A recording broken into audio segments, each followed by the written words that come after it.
So I got a chance to watch the Odyssey last night, and I'm gonna be honest, I really enjoyed it. In my last video, I said we should hold criticism until we actually see the movie, and now that I've seen it, I liked it. And I'd give the Odyssey an 8 out of 10. But I also completely understand why somebody else could walk out of this movie bored, annoyed, or very disappointed. Because the Odyssey is not really an action movie. I would describe it more as a drama with action in it. This is a long and dense Christopher Nolan movie about war, time, pride, family, and leadership. For me, it worked more than it didn't. But I'm not gonna lie to you, the beginning is a lot.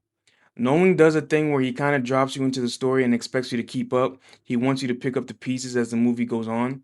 And for some people, that can be exciting, but for other people, I can see how that could be exhausting. This is not a movie that eases you in, you kind of have to lock in. Matt Damon really worked for me as Odysseus. He plays him like a man who's been through war, who's seen a lot, who's made mistakes, who has pride, guilt, trauma, all that sitting inside of him. So that's why the performance really worked for me. Tom Holland also surprised me. This is one of those roles where he gets to step away from being just Spider-Man in people's heads. I thought his acting felt more mature here, and his side of the story gave the movie a different kind of emotional weight.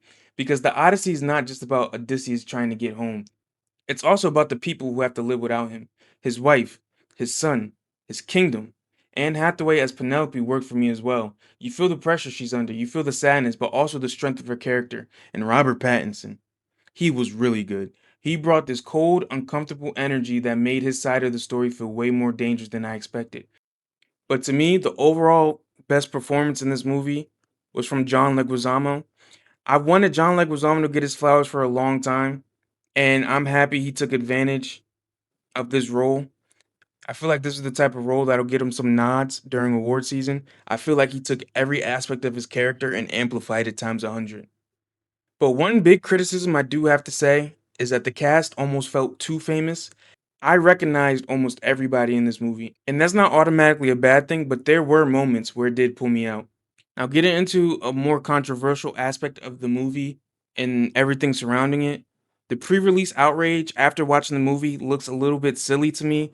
I'm only talking about the pre-release outrage that was directed at certain casting choices because those casting choices ended up playing a minuscule role in the movie. Now, if your outrage was the fact that Odysseus was not being played by a Greek-born actor, after watching the movie, I can only agree with you. But if your outrage was because certain actors or actresses, primarily actresses, were in specific roles, I have to say I disagree with that outrage after watching the movie because without spoiling anything, it genuinely did not play a major role in the movie, for me at least. Somebody else can have a totally different opinion.